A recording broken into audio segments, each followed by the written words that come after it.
Hello, friends. Welcome to tonight's live chat. Hello. I don't know if I'm late because I thought I scheduled this for 7:30, but if it's my fault and I'm late, I'm so sorry.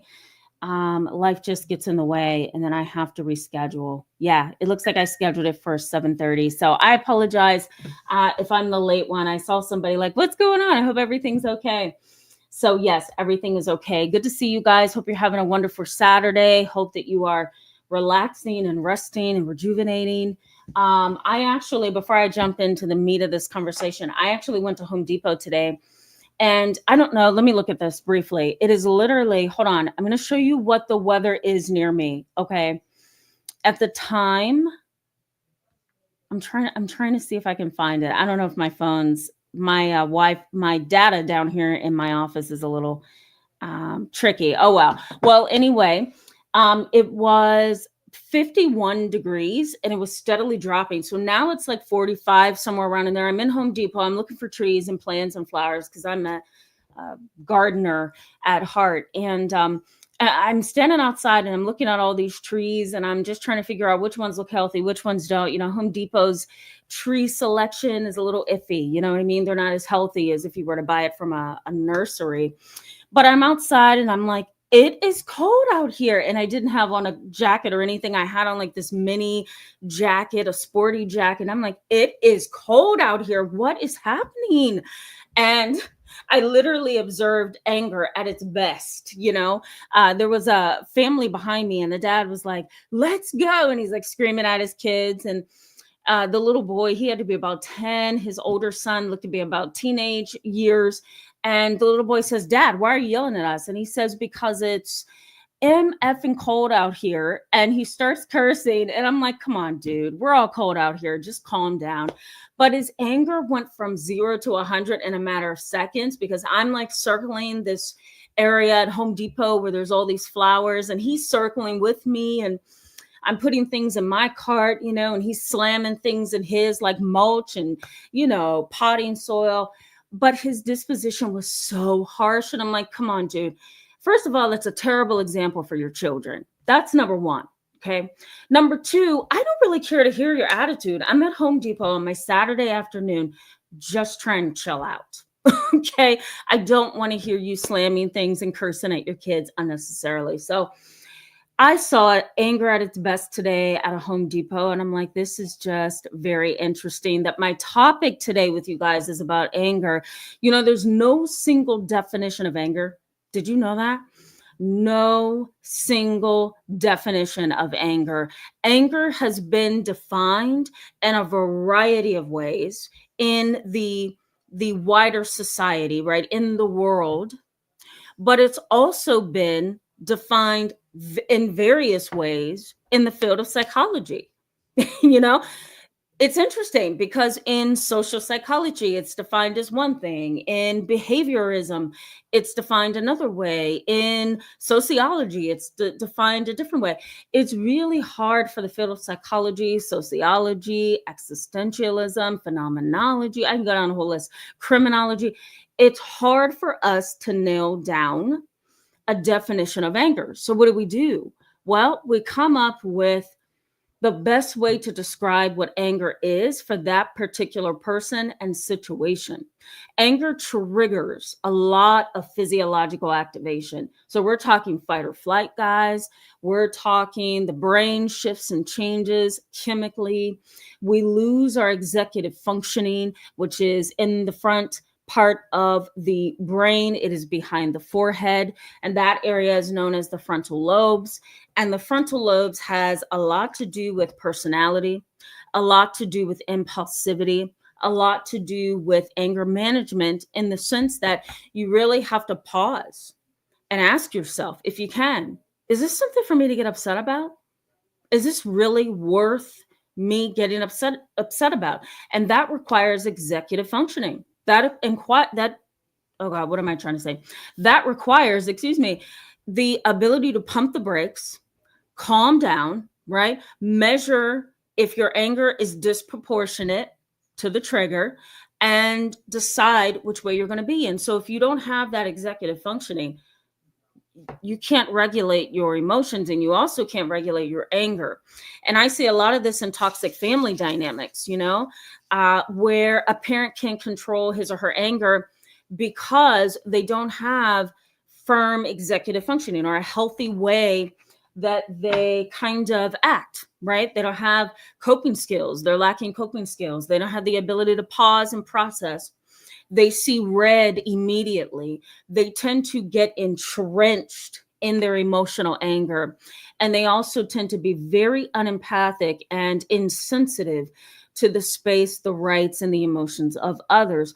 Consider the topic tonight, and you may find yourself feeling this way. And if so, that's totally fine. This is a non-judgmental space. You may say, you know what, that's me, and that was me. I can safely say that as an adolescent growing up, I've always been very methodical. I've always been very rational and logical, but I also can be very passionate on the other side of that. And sometimes I can see myself growing up where I'm like, ooh, I should have done that. You know what I mean? Like, there's a story I tell you guys, those of you who have been with me for a few years. I'll share it with you guys briefly, and then we're going to jump into actually what this topic is about in tonight's live chat. But I was an adolescent. I had to be around 18, 19, 20, somewhere around in there, maybe a little younger. My mom and I, we're walking across the street. My mom, I think she broke her toe. God, she was just like this overactive mom, always ran her toe into the couch and broke it. Okay. So she had like this mini wrapping around her toe. The doctor gave her crutches, and, she had like a little bit of a boot on her foot, some kind of thin boot. And so we're coming across the street, right? We're going shopping. We're coming across a crosswalk. Those crosswalks where, you have all these lines, right? And it shows you what you need to pull up to stop and abide by the law so you don't hit and kill someone. Or you may find like this piece that goes in the center of the road to help pedestrians, get from one side to the other. Well, my mom's, trying to get across the street. She has the right of way as a pedestrian. And this guy, he drives up, okay? He has music blaring out of his car. He looks like he is higher than two kites, okay? He has dents and scrapes all over his car, and it was so obvious why. He was a very careless, impulsive driver, okay? So he's speeding through the crosswalk. My mom, I'm halfway across as it is. My mom's behind me. She's like limping on her cane, and she's trying to get across. And I see this guy, okay? He's like, he slams on the brakes. And my mom is walking across, and he is literally like this close up on her. And I turned around and I said, "Excuse me, don't you see that there are pedestrians here?" And he's like bobbing his head, and he's high, and he's like, "So what? They need to hurry up and get her." And I'm like, "Stop. Don't you realize that, first of all, this lady has crutches? This lady over here is about 70 or 80 years of age." And I'm just like, I'm angry with him. And he's just sitting there like, he feels like a complete fool. But, and he takes off doing like 80 miles per hour. And that angered me so bad. As an adolescent, I didn't have the impulse control, guys, to just be like, you know what? Let the police get you. Now at my age, that would be my disposition. My disposition would be, it's coming back to you, sir. That's going to come back to you in some fashion, in some form, in some way. Or the police are going to get you down the road because they're sitting over there back in the woods looking for people like you. I can do that now, but as an adolescent, I didn't have that impulse control. So my point is, impulse control is huge, because if you don't have that, right, then your anger kind of grows and grows and grows. And for me, my anger may have been, to a certain extent, as an adolescent, disproportionate to the trigger. I don't really know. I felt like there was an elderly woman in the crosswalk. There was a child in the crosswalk. My mom was in the crosswalk. And I'm seeing this careless, really very irresponsible person behind the wheel of a weapon, because a car is a weapon, right? So, that angered me. So impulsivity doesn't serve us when it comes to anger, right? There's this such thing, and I'm bringing this up as well, because this is something that you may experience within your family.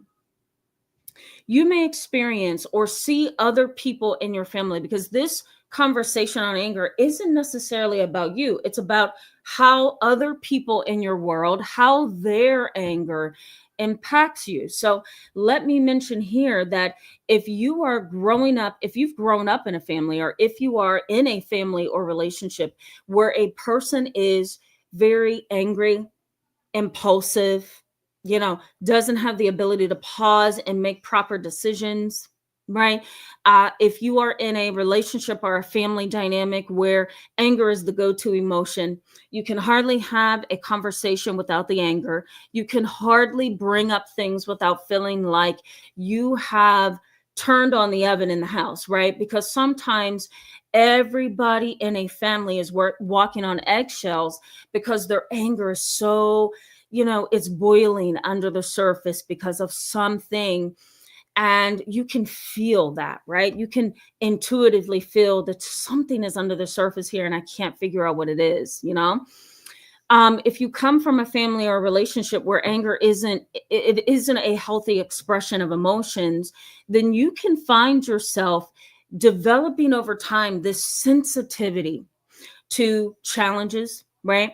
And what I mean by challenge would be, having a challenging neighbor, having to share a space with somebody who's absolutely rude, having to try to get along with, work alongside an individual that has literally no respect for other people, right? So you can become sensitive to those things just by being in a relationship with someone, or being being in a family dynamic, or being raised in a family dynamic where there's intense anger, but it's never talked about, it's never brought up. You can definitely become sensitive to challenge. You can also become sensitive to ideas of persecution. You can step out into the world and believe that everybody is against you, because anger in your own heart, anger in your own family, anger in your own relationship is really minimized. The fire is put out in a way that says, just shut up and don't say anything. And anger tends to just build and grow over time. The way that I explain anger to my kids that come in to see me for therapy, usually the ones who are 16 years of age and younger, I'll say to them, anger is really like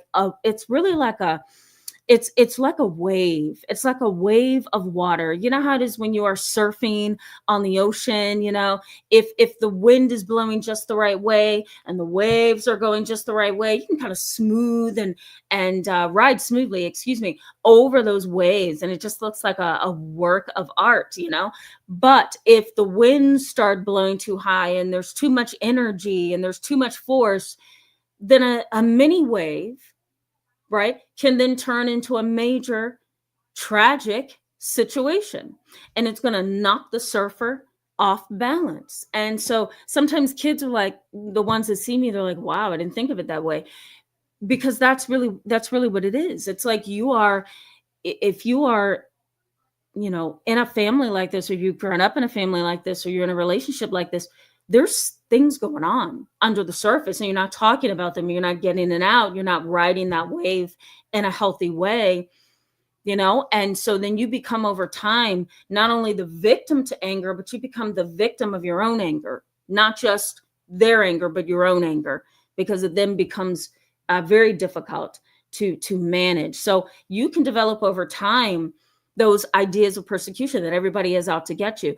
You may also have this sensitivity to unfair circumstances. I once had a client that was very much this way. She had a narcissistic family dynamic where dad was narcissistic, mom was narcissistic, but they were narcissistic in different ways.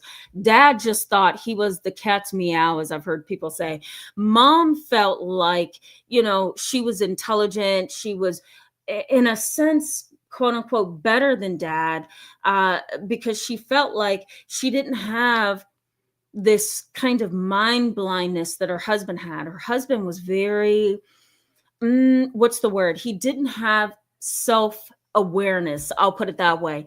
And so he would step on toes and be rude and disrespectful, or come across as arrogant and prideful in settings where he just didn't need to. And she was the one that could point out the flaws in her husband, her sons, and so with this kind of situation, every time this individual would have to deal with a particular situation, they became the victim of their own anger because of a perception of unfair circumstances.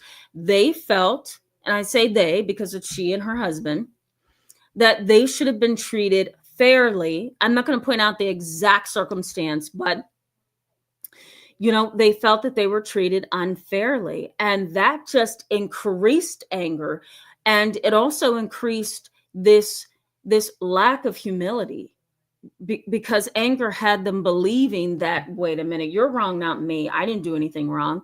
And my reaction to both of them was, yeah, you did do something wrong. You may not see it as something that you've done wrong, but it's something that I feel and see that you've done wrong, So anytime they would be in a situation where they felt like they were being unfairly treated, the horns would come out, the nails would come out, and there would be a lot of anger. It was a I'll put it this way. They felt like a victim to a slight. If they perceived a slight, their anger intensified. That didn't mean it was really a slight, but in their mind, yes, it was. Let me also say that if you guys have dealt with this for a while in your family, and you have people all around you who are angry and don't even talk about it, they don't even bring it to the surface, they act like it doesn't exist, there's a possibility that anger for you may serve the purpose of what we call recalibration. Okay, guys, there's a new term for you: recalibration. And so here's what I mean by that. Anger can kind of, if you don't have a way to express it or talk about it or bring it up in a healthy way, you will find some way to get that out, right? Because some of us, we're not really good at holding ourselves when we're angry. I tend to be the kind of person, you have to really, really, really, really push me for me to become angry. I'm very laid back and very much in self-control. But if you push me the wrong way, then you're going to have to sit and listen to why I think you have done something wrong, and you need to reconsider your approach. That's kind of the way that I am, right? There are other times when I'm really angry and passionate over something like, children being abused by someone that I know, a parent coming to a therapy session high on marijuana and alcohol and think that I can't see and smell it, right? Something else that would get me upset is someone doing something wrong to the elderly, somebody mistreating my mother or my family, right? Somebody doing something that's illegal and asking me to be quiet about it. There's very few things that gets me upset, but once it does, it serves the purpose for me of creating some kind of reset.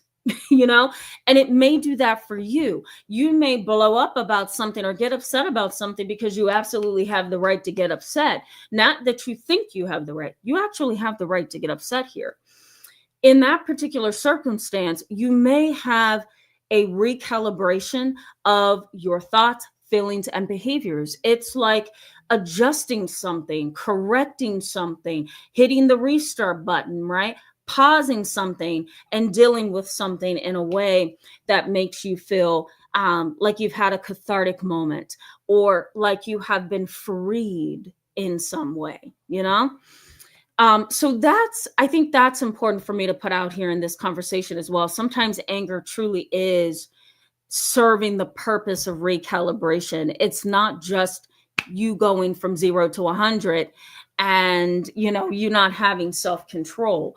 It can very much be a process of you gaining self-control or equilibrium, because you're getting out what it is that you weren't able to get out originally. I hope that makes sense. But it's this recalibration, this freeing, this catharsis that happens. So in tonight's live chat, guys, we're going to talk about the common issues. I'm going to go to the chat box here. I'm hoping to wrap up around 8:30, so that's like an hour long. Hopefully we can make it. Common issues I want to talk about. I'm going to give you guys some information on Spielberger, who is a researcher who tried to understand the foundation of anger, and he came up with 5 pieces of the puzzle that he feels that angry people, those who are angry, actually experience. So I want to highlight some of those things because it's really important.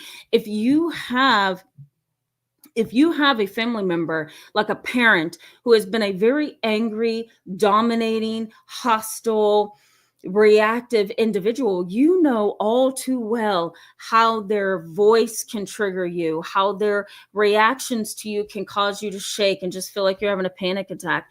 You know the physiological activation or arousal that can happen around somebody that really escalates and goes from 0 to 100. In fact, these kind of individuals, if you're around somebody who's very, very angry, they can cause anger contagion or anger contagion. And that is really this inability within you to determine if this is your anger or somebody else's anger. You know, imagine, for example, having a mom who's this very narcissistic, self-centered, angry, hostile person. And when she doesn't get her way and she feels like she's been treated unfair, then she blows up and, you know, causes heartache and pain for everybody in her space. So let's say this is your mom, right? You and your mom are out shopping somewhere. You and your dad, we'll also say maybe this is your dad. You guys are out shopping somewhere. You go to the car because mom or dad wants to argue with the store clerk and is now demanding to see the manager because they want a refund for a $2 item. Okay. They felt the $2 ring that they bought that was on clearance for $2 should have been cheaper because it fell apart in the bag. Okay. And this is a true story. Okay. This is a true story from clients I had years ago. So over 8 or 9 years ago. And so the parent wanted their $2 back. Well, it's a clearance item. And a lot of times clearance items are not returnable. They're just not. So the store clerk kept saying, according to my client, she actually recorded the beginning of the encounter and then went to the car. She's like, I can't do this. But the beginning of the encounter was, the parents' really ignorant, rude, disrespectful way of saying, I want my money back, So she goes up to customer service and she's like, I want my money back for something that you people put on clearance. And I can hear my client, which is the child of this person, say, don't do that. Just be nice, And she's whispering, just be nice. Just be nice. And she kept saying over and over, just be nice. And, the parent is like, I need to talk to the manager. Somebody get me the manager now. I don't have all day for this, and get the manager fast. And they're just going on and on and on. My client goes to the car, right? She's sitting in the car for a while. Next thing I know, I hear, like the door opening. You kind of hear this ringing that you hear when somebody's getting in the car, they're leaving the door open too long. So the parent gets in the car, slams the door. You can hear that. The parent starts, I can't believe this store did that to me. The manager wouldn't return my money to me. It's a clearance item, for God's sakes. It's $2. How can this happen to me? I'm going to have to go to the Better Business Bureau and report this place because, and she's just going on and on and on.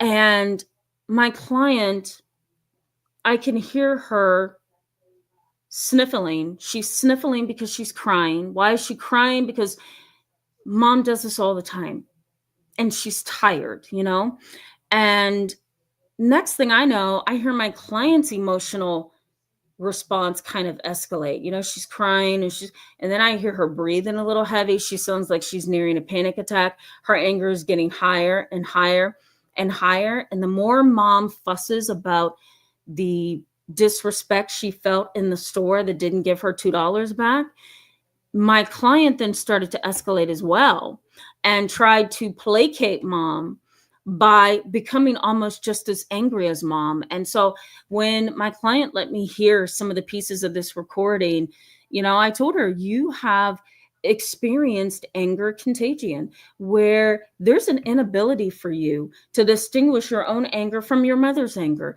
Your mother's anger is so huge and disproportionate to the trigger that you can't even see that someone else's anger is now triggering your anger.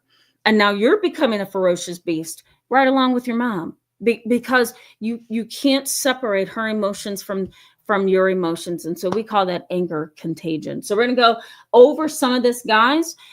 Common issues tonight, research, and then how does this impact you being in a family with somebody who is like this? Okay.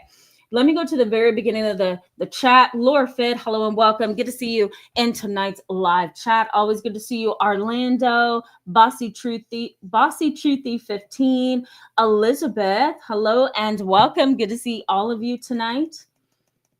We have the good group tonight. Yeah, I love it. I love seeing when all of you come together. Fairy Girl, Raymond Vincent Garcia, Nancy R, give it a think. I love that. SH, hello. Glad to see you and welcome to all of you. Thank you, SH, for covering that ground for me. I had to postpone things to 7:30 tonight, but thank you so much for putting it up there. Hanifa El Amin, hello. Good to see you tonight. Sana or Sana. I can never tell what it is, so forgive me. Good to see you. The Retro Woman 80, Jessica J, Breezy, and Deborah Penna, hello to all of you. So glad to see you tonight. Juby Joe, good to see you. Welcome back tonight. Okay. Fairy girl. We're not going to go there. We're not going to do it. Okay, we'll go there for just a second. For those of you who do not know, I love Fairy Girl. For those of you who do not know, you ready for this? I'm just going to briefly tell you this because it's Saturday and you need to laugh, you know, and this is a pretty hot topic. So years ago, no, I'm not going to say that, 2.5 years ago. Okay. I was doing gardening in my front lawn. Okay. It was at least 95 degrees that day. I wasn't very cerebral that day, okay? Because I was dizzy and nauseous and sweating and tired, and the list just goes on, you know? I'm planting things, I'm cleaning up my driveway, I was resurfacing my driveway, I was painting my garage door, and next thing I know, I'm holding all these utensils in my hand, trying to put everything up for the day. My garage door was halfway down. You ready for this, guys? Instead of me thinking after about maybe 7 hours of hard work, my brain was fried. Instead of me thinking, you know what, Tamara, you need to kind of bend down to go under your garage door, I literally ran smack it into the front of my garage door. And I'm like, oh my God. And so I kind of stumbled a little bit and I pulled myself together because I'm a tough cookie. You know what I mean? When I need to be. So I'm like, I'm fine. I just need to go back outside and get the rest of my stuff. 5 or 6 hours later at 4 a.m., I wake up sick, vomiting, dizzy, sensitivity to light.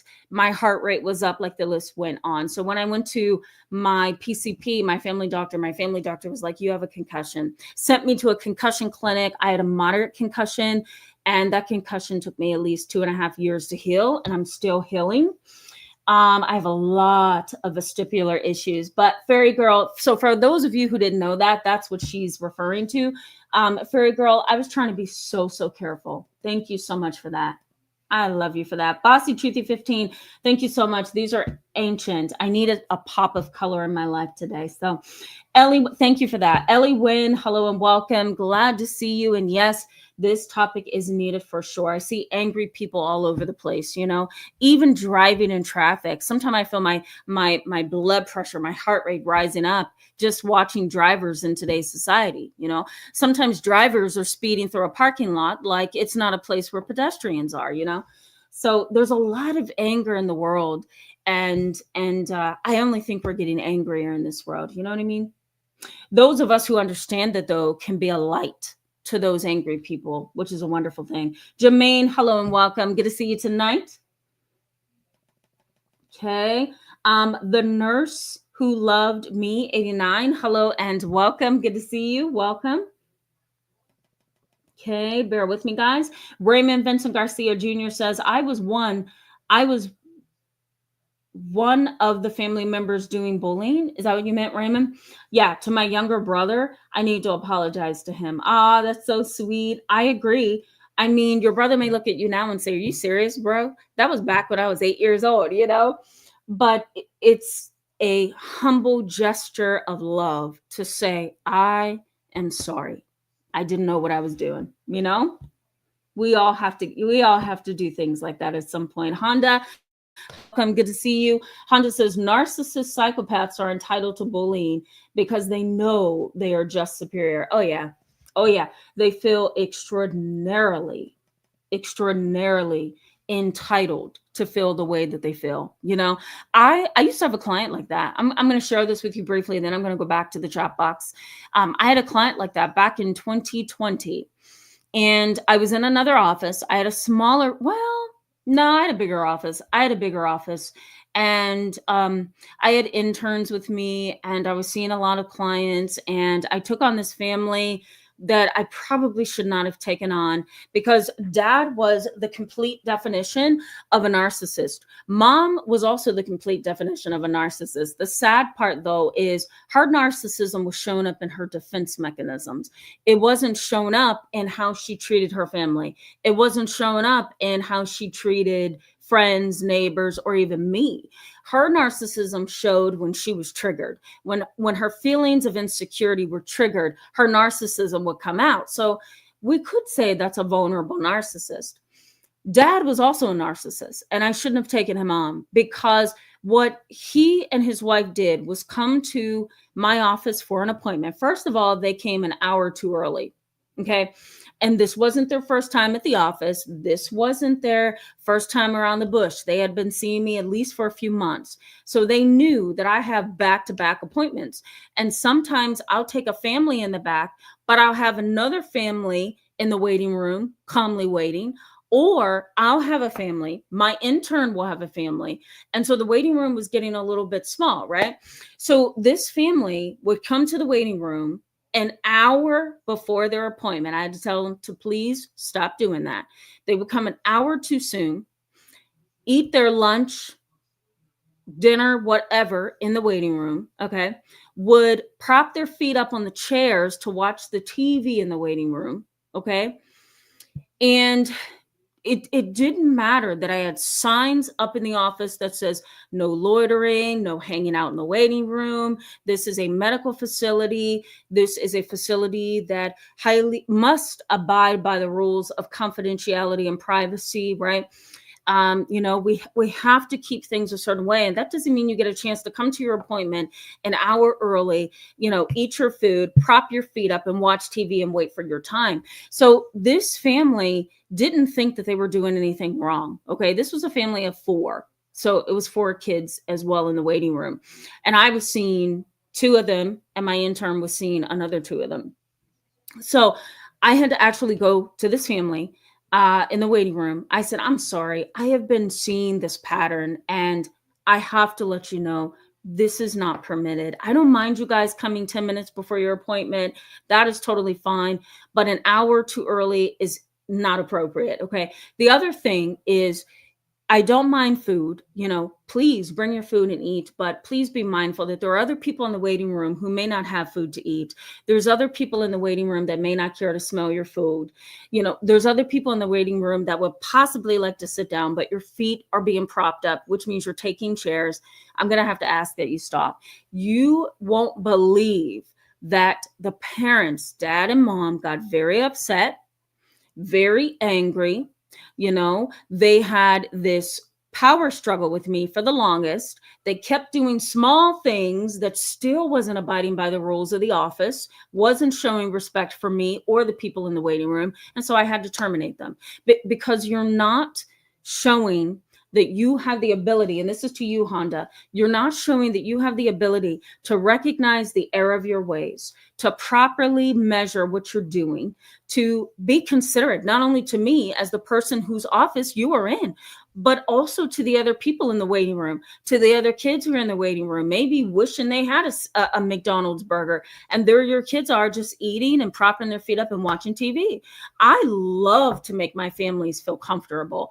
They have water and candy, and sometimes I'll get cookies and donuts for them, and sometimes I'll give them little small things they can take off the table and take home, I love that. But when you push that too far and you act like you're truly at home in your living room, then there's a problem here. So Honda, this was a narcissistic family. And unfortunately, I had to treat them like the narcissistic family that they were. If you're not going to measure the ill ways that you have and look at them and evaluate them and humbly say, you know what, I'm probably wrong. What if I'm wrong? Then I'm going to have to terminate you. And so you're right. Narcissists and psychopaths really do believe that they are entitled. They really and honestly believe that they are entitled. And no matter what you do to show them that they are wrong, they're still entitled, right? Because their inability to respect you is non-existent, you know? I hope that made sense. That was my long answer to you, Honda, or my long example. Jermaine says, I was just watching Super Nanny, sad seeing angry parents and the impact on their poor kiddos. Yeah, that's so true. So true. Yeah, it can be traumatizing, can't it? Yeah. Yeah. Raymond Vincent Garcia says, I was a family member that bullied. Yeah, I understand. I understand. It's great though that you can admit it. I think that's the first step, not trying to sound like, an AA supporter or an NA supporter, but it is really and honestly the first step when you can say, okay, that is me, Jessica J says, I had a meltdown on Thursday. Everything was going wrong, which tried my patience. Yeah, I understand. And Jessica J and anybody else who may have had a recent breakdown or, some kind of meltdown, it's okay. We're all human. And that is a part of it, really what we're talking about in tonight's live chat is hostility, It's the hostility that you just can't get around. So we're gonna talk about common behaviors in just a second here. SH says, what about the ice cold hidden vindictiveness, malice, ill will, hidden resentment? Yeah, that's just as bad. Usually, if you're going to find hidden vindictiveness, you're going to find hostility at the core of that. Insecurity, right? I feel that I need to do this because I feel what's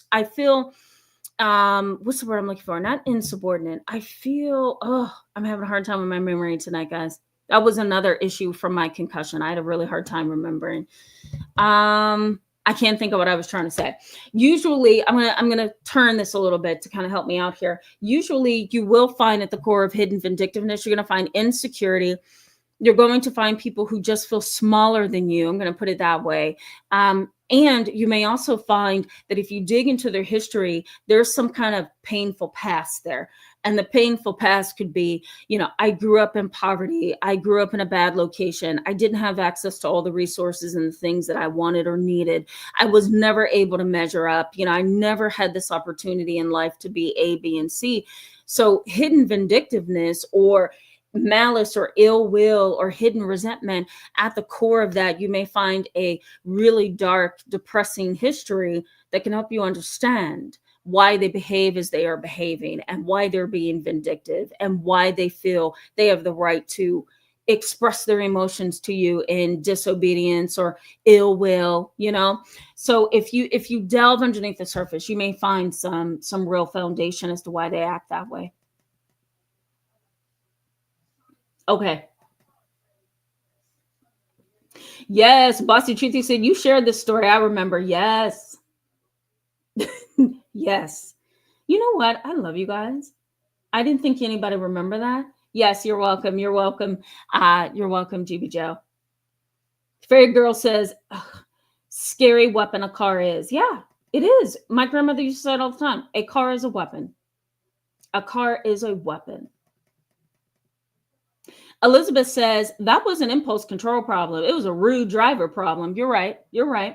There is rightful anger. He could have harmed your mother or somebody else. Yeah, there you go. Thank you for that. I appreciate you, Elizabeth. I agree. We need to decipher between what's wise anger, right? What's appropriate anger, and then what's completely foolish anger. You know what I mean? So yeah, I agree with that. Jermaine says, my fam are emotional toddlers. Ooh, that was a good one. Sybil, is it, or Sylby? I hope that's right. Hello, welcome. Glad to see you. Okay, bear with me, guys. The nurse who loved me, 89, says, yep. Mom would have unpredictable, explosive rage when I was growing up. You never knew what would set it off or when. Yeah, absolutely. Have you guys seen the movie Mommy Dearest? That is a problem, parent. Mommy Dearest, just if you haven't seen it, go look it up. It should be free on YouTube, the entire movie. I would watch it. It's a prime example of destructive anger, jealous anger, unstable mentality. The list just goes on. I think it's a great movie to explain in depth what we're talking about tonight. A Seat at the King's Table with Tanisha. Hello. Thank you so much for that. Yeah, this is my favorite color too. I agree. When I'm feeling bold. Thank you. Starburst, hello and welcome. Thank you so much for that. I appreciate that. And happy Sabbath to you. Okay. All right, guys. We're trying to get back to the content in just a second here. Keiko D, hello and welcome. Good to see you and welcome to the channel. Keiko D says, why would my parents be okay with abandoning me at birth, but then do it again to me later on as I tried to bond and know them? Excuse me, my mom can't plan more than an hour ahead of herself. Was raised by my dad's mom, pretends she was tricked into signing me over. Okay. That was a little bit choppy, but I understand what you're saying. I want to say so much to that, but I don't want to give you the wrong information, just having one side of the story or a piece of that. But let me say, there are lots of parents, and you're actually going to be the last one before we get back into the content. Let me just say, Keiko D, that a parent cannot be tricked into signing over custody. Anytime a parent comes to me for psychotherapy and I say, who has legal custody of the child? Because that's the person that has to sign the paperwork to see me, or to permit the child to see me for therapy. Sometimes the parent will say, oh, that's the dad. He has full legal custody. And I'll say, oh, he has legal custody. What about, does he have full legal rights to the child, or is it just, and they'll say, it's full legal rights. And I would say, well, do you have a copy of the custody papers? Yeah, let me get that for you. And sometimes they'll go in their purse, or sometimes they'll go online on their phone and send me the custody papers, and I'll look and I'll see that the judgment is in favor of one parent. And so I then draw the conclusion of one or two things. Either you were I'll put it this way, an unhelpful parent. You were an unhealthy parent. You were inadequate as a parent. And the courts had to make the very hard decision of signing the rights over to the dad, or signing the rights over to the grandmother, or to the mother, whoever. Or number two, you were an unfit parent and didn't care or couldn't care about how your child was being raised and who that child was amongst. And so a lot of people who are in situations like you, Keiko D, they look back at the parent and say, why did you let that happen? Well, because they were an unfit parent, or the courts saw that it was a necessary thing to sign rights over to another family member. The legal system, the court system, as someone who comes from a family of people who are educated about the law, the reality is that no court is going to sign custody over to another family member. I don't care how many times Child Protective Services was called. A court is not going to make that decision that grandma gets you, that your aunt gets you, your dad gets full legal rights and custody, without having a very good reason why, So Keiko D, I know it has to be painful, and I'm going to put this back up here for people to see, where, you say, mom pretends she was tricked into signing me over. Nobody is ever tricked into signing you over. There has to be a reason why the court has offered that right.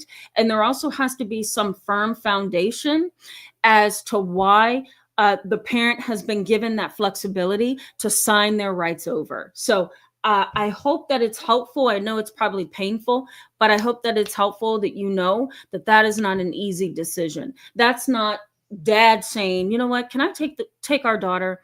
And your mom saying, yeah, go ahead. No, it doesn't happen that way. There's a reason. So Keiko D, I hope that's helpful. Okay, let's get back into the content, guys. I wanted to explain that for Keiko D because a lot of you that do follow me, you talk to me about the instability of your families, and sometimes it involves custody. So I felt the need to explain that a little bit. Common issues that may occur all around you in your relationship, in your family, and people around you who are hostile and angry is no self-awareness. Usually people who get very angry, they go from 0 to 100. They tend to have little to no self-awareness. What they think in their mind about them is not who they really are. What they believe in their heart is not really what other people are seeing. There's often a lack of self-awareness. There's also a desire for dominion. and domination, dominion and domination.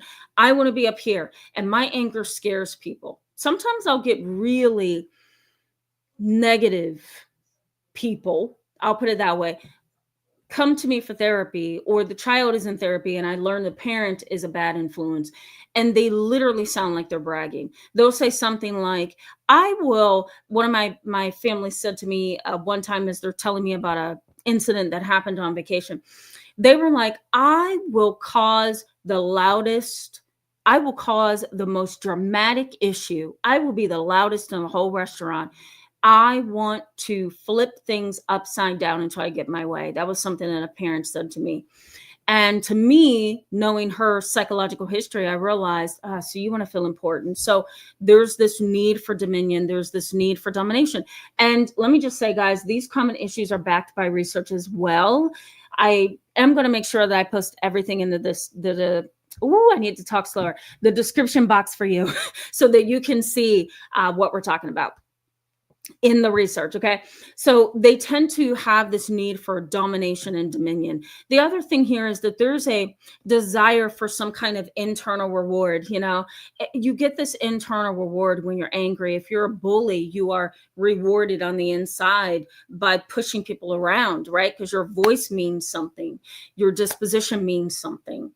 Think about bullies on a playground. They pick on the youngest link, right? They push, they say things, they want a reaction, because when they get a reaction, that makes them feel powerful. So there's a desire for this internal reward. You may also notice this antagonistic affect, meaning that they always present themselves, usually their face, sometimes how they stand, sometimes their body language, sometimes the volume of their voice, sometimes how they pronounce things or say things.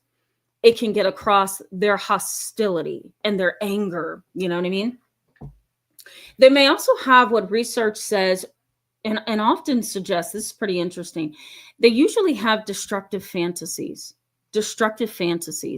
And that would be daydreaming and really believing that it would be wonderful to go to the White House and create some kind of drama.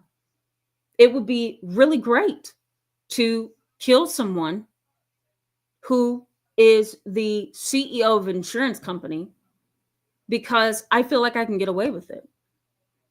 I can't think of any more issues in the media that could help me explain this, but these individuals do have destructive fantasies, and they see themselves in their mind. They have this futuristic thinking that I'm going to do that, I'm going to do that. School shooters are a prime example of this. Sometimes they do have fantasies, and those fantasies are written down, journaled, right? Sometimes shared with a therapist.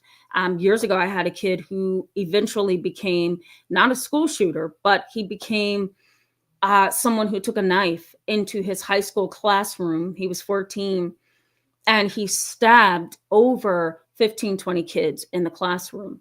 And, when the police got involved and they came to me because I was a therapist on the case, they wanted to pull my records to see what it is that this kid had been sharing with me. And there was nothing in the record other than my intense feelings and emotions that I documented that something's off here. Something's wrong with this kid. I can't put my finger on it. And this kid was the police found his journal at his home under his bed, and he was having these destructive fantasies of harming and killing and manipulating and deceiving. So some people feel like, oh, well, we all have fantasies. No, destructive fantasies usually result in some kind of crime or something, So angry, hostile people have destructive fantasies. They also tend to have cynical beliefs, right? It's so much easier to do damage when you already have cold, callous beliefs about the world, other people, politics, religion. Your cynical beliefs, their cynical beliefs just kind of bolsters their anger and disposition towards the world. There's also this attraction to drama and kind of like this exaggeration of problems. Some people are just attracted to drama. They're histrionic. They love when problems get stirred up and started, and they'll keep it going. I know you guys know this, right? Especially people in a toxic family, they'll keep things going. They'll gossip, they'll spread things. They'll say things that's going to trigger you. It's just a horrible, horrible thing. They have what we call family violence or violent aggression. Violent aggression is aggression with the intent to harm or kill. Family aggression or family bullying or family abuse or family hostility is basically the same thing. And these kind of individuals, according to research, they also tend to search for trouble. Have you ever seen those people, or do you know somebody like this, or have a family member like this? They'll just drive around and go around and look around and walk around the neighborhood just looking for reasons to get upset, looking for reasons to lash out. Some people wear their emotions right on their shoulders, or what do they say? They wear their emotions on their sleeves or something like that. And they will go out to a public restaurant or go out to go shopping or something, and they will immediately be triggered, and they're looking for some way to get their needs met. And so they'll create a problem if they have to. Now, let me just briefly, before I go back to the chat box and engage you a little bit, and then we're going to wrap up after the last part of this. Let me just say, research suggests that our mirror neurons often causes us to engage in, or maybe I should put it this way, have the experience of anger contagion. Mirror neurons. Remember I talked about that a couple days ago, or maybe I talked about it in a video. I can't remember when I brought it up, but mirror neurons are neurons in the brain. They are a part of who we are, and we tend to mimic, or sometimes we tend to respond to people in the ways that they are responding to us because we have mirror neurons. It's the way that the brain has been what's the word I'm looking for? I told you I'm having a hard time with my memory tonight, guys. I can't think of the word, but it's how the brain has been designed. I'll put it that way. In its intricacy, the brain is so intricate that it's been designed in various ways. And one important way is mirror neurons. It causes us to respond a certain way. It causes us to react a certain way. Even if we're not feeling the emotion, our mirror neurons are having us kind of mimic what's around us. And so anger contagion happens that way. Seeing somebody else upset or hearing somebody else being upset causes mirror neurons to fire and trigger. And then we begin to kind of take on that anger or that emotion or that thought. Now, Spielberger's theory, he was someone who tried to understand through his research, what do angry people tend to deal with, and what's their environment, and what states of anger do they find themselves in, what's going on around them, what's happening in their life that makes them hostile. And so he said, they tend to be individuals who experience more intense anger. They tend to experience negative things more so than other people. These are angry, hostile people. Okay. And this is what he says these individuals tend to experience more of: negative situations, because they tend to approach things with a negative lens. They tend to elicit anger all the time, trigger other people, and cause other people to be defensive. They also have more intense experiences of anger than most people in society. So it's like they're up here all the time. On a scale from 1 to 10, 10 is the worst. Angry, hostile people tend to be at a 9 when they are content, or an 8. And they tend to be at a 10 on a daily basis, because that is just, it's almost like it's been wired within them to be so hostile and angry. In addition to that, they tend to have frequent experiences of anger, more frequent than the rest of us, because they walk around with a chip on their shoulder all the time. They're also more likely to behave angrily. They don't know how to take a step back and try to reapproach something with wisdom. They tend to be very angry, and they will stay that way. They tend to hold grudges as well. So I'm going to make sure I put this in the description box, for you, so that you can look at the list of things that Spielberger came up with, because this may be the problem of your family member. Okay, let me take a little bit of a break, guys. I'm going to go to the chat box. Then I'm going to give you how this impacts you, and then we're going to wrap up. All right. Lauren Knight, hello. Thank you so much for that. I really love that. Thank you. I'm so glad you were able to join us tonight.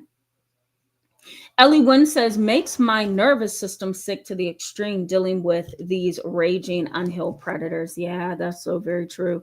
And I love that you say predators, because angry, hostile people in your family, outside your family, they are predators, right? Because sometimes you don't even know they're coming. Sometimes I've observed sometimes being in the flow of traffic and everybody's driving sensibly. And next thing you know, this person comes out of nowhere, speeding in front of everybody, jipping people, almost causing a wreck, a crash, a collision. And I just sit there and I think, oh, geez, Louise, don't either you're lacking sense, right? You don't have sense, or you have a problem that needs to be taken care of, or you're a sociopath without a heart or a mind of responsibility, or you are just hostile. And like you put it, Ellie, when predatory, right? Yeah, I have felt that way. Patrick Black One, hello, good to see you in tonight's live chat. Patrick says, Tamara, we can't thank you enough. I pray for your well-being and physical health to keep blessing the world with your knowledge and nurturing nature. Thank you. God bless us all. Thank you so much. That's so humbling and sweet and touching. Thank you so much for that. I appreciate that. Keiko D says, thank you all. Juby Joe, says his self-demeanor was from accomplishments. I can't remember if that was something that's been talked about in the chat box, or was it the person I was telling you about? I think it was. And if we're talking about the same person, yes. Very, very ugly demeanor. A seat at the king's table with Tanisha says, I come from a family full of passive aggressive people. People will talk behind each other's backs, but rarely confront in a healthy way, or they lash out. Yeah. Yep. There's no in between. You're either far left or far right. Yeah. Yeah. Absolutely. Jeremy Robinson, hello, welcome. I just want to say hello. Welcome to tonight's live chat.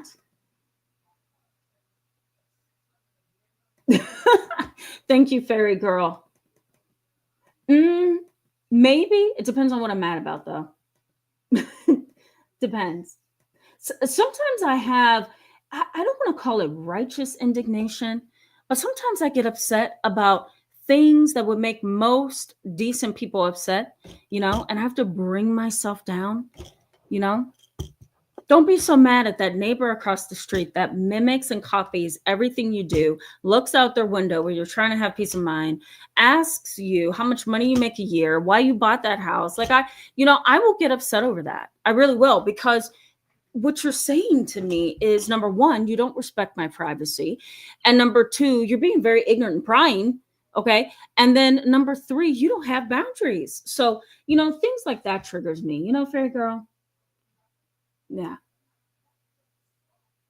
So I'm sure most of you feel that way. Most of you would probably agree with me. Jermaine says, yesterday I found out my dad is coming to town today. That alone spiked my blood pressure 142/90. My baseline is 115/68-ish. I'm sorry, Jermaine. Can I tell you, you have to rest and be careful, Maybe you want to go back and see my video that I did about my mom. I also mixed in extrasensory perception, just to kind of make that conversation interesting. But go ahead and see my previous video, because my mom had her stroke in February because of a blood pressure at that level. Her blood pressure at the time of her stroke had spiked, and nobody can figure out, other than blood pressure, why. But I know why as her daughter, because we had too many deaths and losses in the family. And I think it just really took my mom's blood pressure up, back in, I want to say November, December, it was her father who passed away. They were not close, but it's still the ending of a chapter. He was a very, he's the one that I told you guys, those who have been with me for a few years, he's my grandfather who had an affair on my grandmother. And so, he did a lot wrong over the years, but even being a pastor of so many years, he realized that he had done some wrong things, but he still couldn't make things right with my mom. And so my mom lost him around holiday time. So that was a blow.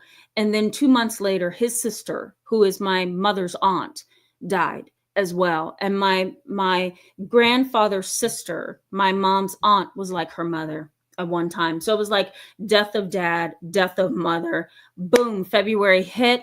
My mom just out of the blue couldn't move her right arm, couldn't speak, didn't know who I was, very, very confused, sweating profusely.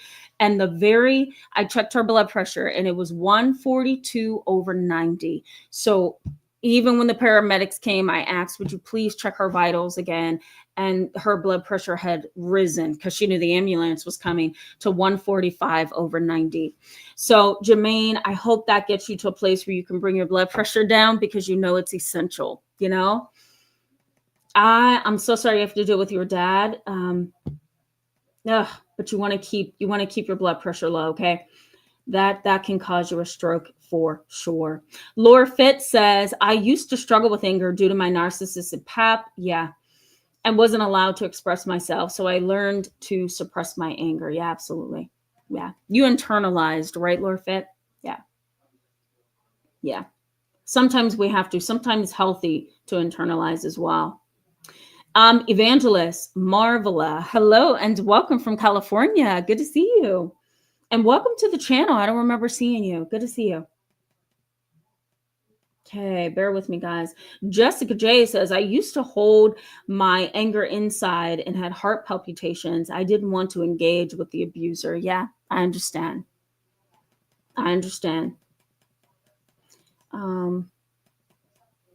Okay, bear with me, guys, as I'm scrolling through. I'm trying to get most of you in here tonight. SH says, or someone who talks about waking up in a cold sweat because they thought they offed someone. Oh, this must be coming off of something I said or somebody in the chat box. Yeah. I don't want to respond to that one. I'll just leave it here for people to see. Okay. Jermaine says, I'm an emotional sponge. Yeah, me too. Me too. And we can talk about ways to kind of manage being an emotional sponge. Remember, we talked about emotional vampires lately, and there's a whole psychological process to not being a sponge around those kind of people. I used to be an emotional sponge, and I still can be. And that's why sometimes I'm so exhausted and I'm tired. And my recharge is to leave people alone and have my personal time and space. But Jermaine, you can kind of fight against being an emotional sponge by journaling, writing about your thoughts and feelings. Sleep. Yes, that's right, guys. I said sleep. Sleep restores the mind. A lot of people don't know that. It restores the mind. And so a way to kind of build your resilience and not be such an emotional sponge is journal, work out, take naps, do some introspection. You know what I mean? So hopefully that helps. Hi, Cam. Welcome. Good to see you in tonight's live chat. Cam says, is that considered a form of codependency, anger contagion? I wouldn't say so. No, I would say they're different. Codependency says, I'm relying on you for some emotional need. I'm relying on you for some psychological need. I have something going on in my heart, soul, and mind, and you feel that for me. So come over here. I'm just going to hold on to you for as long as I can. Anger contagion is not that way. Anger contagion is that you actually take on somebody else's emotions about something. And that's what often leads to political disasters, right? In a neighborhood, one whole neighborhood can become a political disaster. Why? Because neighbor Fifi over there had a big sign up on her lawn, which offended somebody else in the neighborhood. But the neighbor across the street is now upset because he sees his other neighbors upset. Does that make sense? So it's like, if I see you upset, I'm going to get upset as well. If I hear you're upset, I'm going to get upset as well. It's not a dependency, which is an emotional, psychological experience. Contagion is I'm literally taking on somebody else's thoughts and feelings. There's also something known as suicide contagion or emotional contagion, where with suicidal contagion, that happens in a high school, and the majority of cases involving suicide. One student kills themselves, takes their own lives. Next thing you know, you're getting 5 or 6 other students down at the guidance counselor's office saying they're also having suicidal thoughts, So that's more of a contagion. Think of it as a pandemic or like a virus that spreads. That's contagion. I hope that makes sense, Cam. That was a great question. Thank you for asking that. Okay. Yeah. Fairy Girl says enmeshment when your system is dictated by the family system. Yeah. Oh, yeah. Yeah, Kev Dower. I'm glad to see you. I don't know what it is. I'm always so glad to see you guys.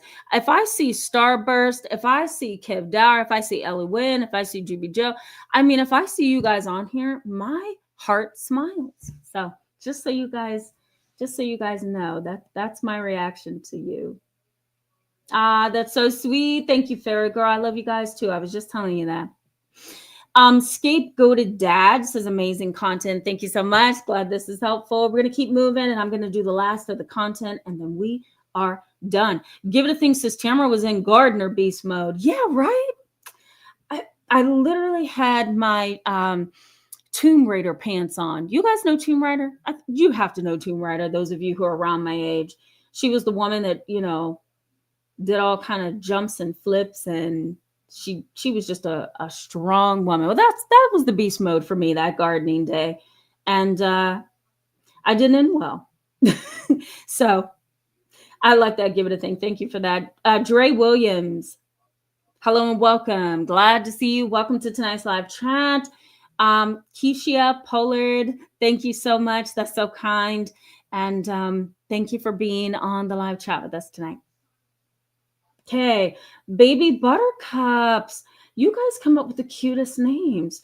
Hello and welcome, and glad to have you on the channel. Welcome, good to see you. We're going to keep moving. Jeremy Robinson says, I remember when I was 16 and my first youngest sister came home late and didn't tell my mom, and my mom physically attacked her in front of me and my siblings. So that's how angry she gets. Yeah, I understand that anger. We can all kind of say, okay, I kind of understand. But at the same time, that's not how you manage things. That's not how you do it. That had to be very disturbing for you, Jeremy Robinson. I'm sorry to hear that. GB Joe says, yes, angry drivers. I choose when to drive errands and make phone calls. Ooh, me too, GB Joe. Me too. I'm methodical about when I go out. And if it's a holiday, I'd rather stay home because I know there's going to be drunk drivers and drivers who are high, and the list goes on, right? You may even want to schedule your shopping several days before the holiday gets here. You know what I mean? So, okay, how does this impact you guys? Well, you become the victim of what we call emotional synchronization. Can you say that? Let me see if I can do that again. Emotional synchronization, like synchronicity, right? That's a little bit of a tongue twister for me. I'm like, wait a minute, what letter goes first? In a sense, it's anger contagion. In a sense, it's my emotions are in synchronicity with you. That if you're angry, then I'm angry. If you're upset, then I'm upset. If you're hurt, I'm hurt. If you're depressed, I'm depressed, right? And it's an emotional synchronicity. That is not a healthy thing, right? Let's say, for example, your dad is always mad. He's a raging, hostile old man. That's just who he is. The scary part is if you're in his environment when he tends to rage and he goes on these tangents about things that he doesn't like, you may find your heart rate going up, your thoughts begin to race, you start pulling situations from your remembrance or your past and bringing them to the forefront. And next thing you know, you and dad are riding side by side like you're on horses, right? And that's because of synchronicity, that emotional synchronicity. That's why being around angry people is not a healthy thing. That's why being around self-centered, prideful, arrogant, narcissistic people is not a healthy thing, because sometimes your mind and your heart is in synchronicity with them. And it's hard to jump off that boat once you kind of get into this mode of going at the same pace as the other person. I hope that makes sense. Regression, emotional regression is a thing. That's something that can happen just being under or around somebody who is angry all the time. It's hard to step up and be a strong, mature adult or step up and do what you need to do when you're constantly thrown off balance by the angry person. Some angry people, especially those who are hostile and arrogant and prideful, they tend to make you feel like you are smaller. They tend to make you feel like you don't matter. They tend to make you feel like your thoughts, feelings, and behaviors are silly, or unnecessary, right? And so it can cause you to regress. You can regress into a bad mental state. You can regress chronologically. Maybe I shouldn't say chronologically, but you can feel like you're decreasing or regressing in terms of age too, right? You can go back to an emotional age of 12, 5, 11, 14, just because of that angry person and having to live under them or be with them for so long. That you may also start, and this may be something you want to consider if you do, you may also start to feel like your own anger is disproportionate to the trigger. It's really easy to take on somebody else's anger, and something hits you the wrong day, or you're having a bad day, or you're just struggling with that particular time, and you may flip, right? And so your emotional reaction may actually be disproportionate to the trigger, but you've taken on that emotional distress after years and years or a long time dealing with somebody who's hostile and angry all the time. Your own angry responses can get thrown off. And so your anger may be disproportionate to the trigger. There may also be a buildup of emotional distress over a long period of time. And that emotional distress can come in the form of acute distress, right? Acute stress that lasts for a month to 6 months. Acute distress, and it can also turn into chronic stress where it's 6 months and over that you're dealing with distress. And if you're dealing with chronic stress and chronic distress, then it's likely that you can develop depression, anxiety, panic attacks, right? Agoraphobia. Some people develop symptoms that are similar to OCD. A lot can go wrong when your brain is in that state of distress, for long periods of time. You may also see yourself kind of having this chip on your shoulder as well. You may also experience that maybe in the past, or, that that's something about you, that you do kind of have a chip on your shoulder. And that's easy to develop when you've been around somebody who's been so angry for so long. You may also notice anger management issues within yourself or within your family. That's the impact of this as well. Being around an angry person can make you angry, You may also notice within yourself what we call dissociation. You guys know what that is. Dissociation, depersonalization, derealization, you know what that is. Dissociation, you may get so angry and your emotions may go from 0 to 100 in such a way that you dissociate. You don't know how to stay in the present moment, stay right in the moment. You can't do it. Your brain, your mind goes somewhere else. So you may actually dissociate. You may become emotionally numb as well to the moment. And that can kind of feel like dissociation. There may be poor self-expression. Laura Fitz said she had a hard time expressing herself and internalized her emotions. So you may see that there's poor self-expression. You may find that it's really difficult to express yourself in a healthy way because there's been so many angry people in your family, Conflict aversion. That's something that you can experience. You tend to avoid conflict. You don't want conflict because that's all you've ever known, So we call that conflict aversion. And lastly, in this category, there may be a replication of negative patterns of anger, not with you, but throughout many generations. So if you don't stop the constant, repetitive, generational anger where you are, you can then pass on things to your children and younger generations within the family. So we call that a replica of generational anger. It can continue for many, many years. This is a lot, right, guys? This is, I think, more meatier than the conversation we had yesterday. There's so many people who feel angry, so much anger contagion. And when you really break down anger in this way, anger is this big of a topic. And I've really given you this much information because it's huge. Once you really break down anger, you can see where it impacts you, can't you? Like even during the political season, anger contagion was huge, right? And then various brain networks are triggered by anger, And that just complicates things. So this is something, right, guys? Yeah. Let me know. Let me know if this is helpful. We'll talk more about things like this. Like we could have a psychology of depression series. We can have a psychology of an autism spectrum series. We can have psychology of PTSD series. So let me know what you guys want to see, and I'll definitely add it to the list.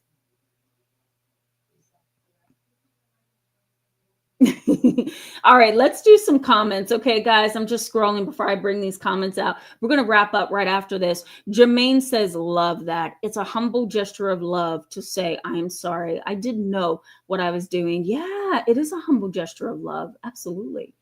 Um, you know, love isn't just shown in affection. Jermaine says, such healing words. Yeah, aren't they? I agree. I agree. I agree.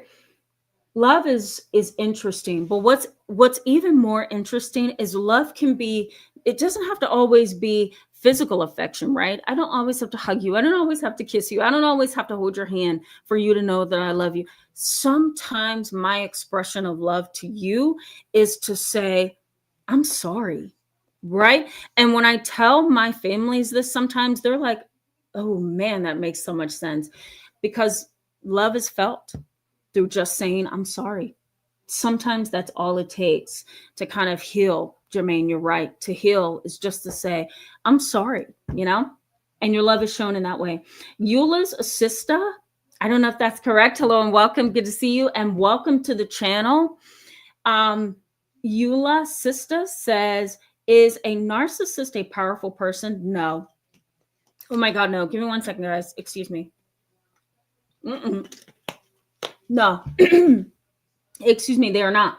A narcissist is a I would say a weak vessel, right? Because they have to get their needs met in order to feel important.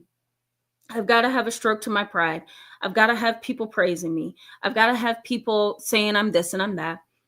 You know, I've got to have the best car. I've got to have the best house. I have to work really hard to stay above. You know, that's a weak person. It's a vulnerable person with issues, you know? If you're strong and you're powerful, you don't need that. You're powerful because you know you're powerful, right?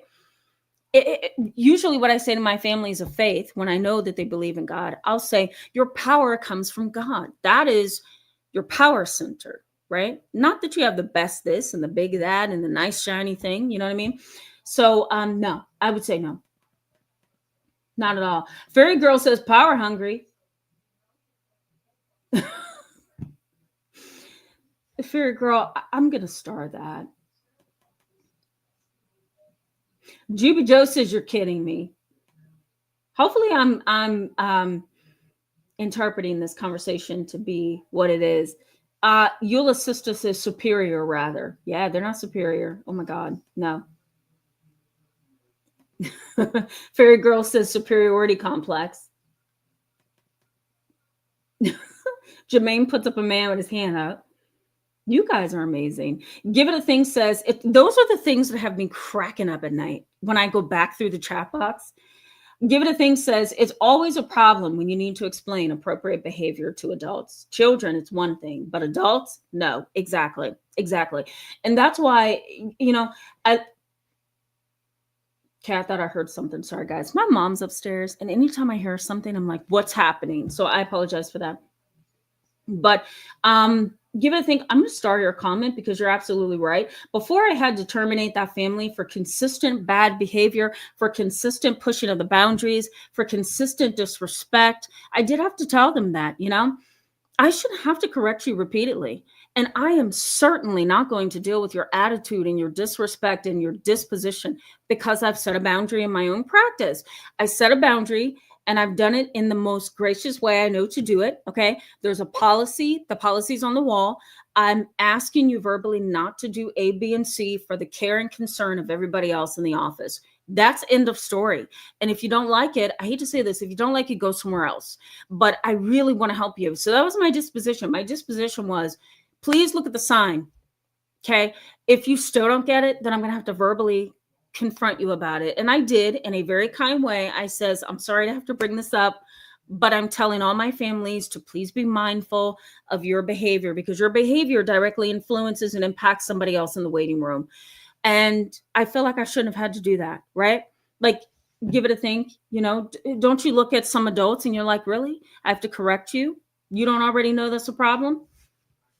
But some people, okay, and this is to our conversation tonight, some people are that arrogant, some people are that prideful, some people are that confident in their ideas of themselves, and some people are also so narcissistic that they don't have the capacity. You hear that, guys? They don't have the capacity. We're not talking about always intentional behavior. This is unintentional sometimes. They don't have the capacity to see their wrongs, and that's a scary reality. A lot of us think, if I have to correct you, or if I have to talk to you like this as an adult, you know what I'm talking about as an adult, and that's not always the case. Sometimes they are just void of the capacity to be an appropriate adult. That's the sad part. You know what I mean, guys? It's not good. AMB, good evening to you. Hello and welcome. We're going to sign off here in literally 5 minutes. Yeah, give it a think. I'm sorry. Jeremy Robinson responds to give it a think and says, it's a complete lack of self-awareness and emotional regulation. Yes, it is. I agree. I'm going to start a comment, Jeremy Robinson. I agree. Okay, bear with me as I scroll through. Let me also say here, though, guys, if I miss you, if I somehow don't see your super chat, if I somehow, YouTube is supposed to put the super chat at the top so I know when it happens, but I'm not getting that on my screen all the time. So just so you guys know, I am so grateful for your super chats and all your positivity and support, so keep that in mind, guys. I want you to know that I appreciate you. Sometimes I just can't get to all of you in one set. You know what I mean? But I do see you and I hear you. Axe the Edge, hello, welcome. So good to see you tonight. I was going to say, so glad to see you. Okay, let's keep scrolling. Den Woke, hello and welcome. Good to see you tonight. Says, yeah, that is issue I deal with at work. Discrimination, biases, and hostility. Yep. Yeah. Jessica, yes, I very much agree with that. Jessica J says, I remembered that story as well and worried about your concussion. Yeah, Jessica J, you were so sweet to me. All of you were sweet to me when I had my concussion. I was struggling behind the scenes, guys. Struggling to remember. You see how I am tonight. Like, I can't, at certain pieces, I can't remember the right word for something. You know what I mean? So it still affects me. Nancy R says, I've had an episode where I had several seizures, one after the other. Oh, I suffer with lower brain waves. That's awful. Yes, it is. My goodness, Nancy R, I'm so sorry. Those are awful. I had a client years ago when I first started my practice my private practice in 2018. She was my first private practice client, and she had terrible seizures, and it was awful. It was just awful. One time she had a seizure in my office and I literally panicked. It was horrible. FJ, hello and welcome. Good to see you in tonight's live chat. Danita Minor, hello and welcome. Good to see you in tonight's live chat as well. Very happy Mondays. Hello. Good to see you. Welcome, and welcome to the channel to all three of you. I don't remember seeing you. Okay, scrolling. Juby Joe says the parent is trying to reestablish custody and or they are trying to find the other parent negligent. Yeah, exactly. Yep. The Nurse Who Loved Me 89 says Child Protective Services in Australia tries to always keep the kids with their biological parents, even if there's issues with that. It's got to be really severe for them to actually take kids away. Let me start your comment. I agree. Thank you so much for saying that, because it not only underlines what I was going to say, but it also highlights it even more, because I literally have some, if I haven't said this earlier, I literally have some parents come to me and they will tell me the dynamics of their family. They'll say, you know what, my mother or my father took custody of my son. And I'll say, okay, let's try this again. they took custody or did the courts give custody? And then once I weed through all the chaos, it finally comes out, well, the court gave my parents custody. And then I'll say, okay, so there was a serious concern. No, it was just that my kid was old enough to decide. Nope. That's not how it goes. Or sometimes a family will say, oh no, their dad just had a better job, was making more money, was, home more often on the weekends than I was. So the courts gave him the majority of the custody and I only have a little bit. Nope. It doesn't go that way either.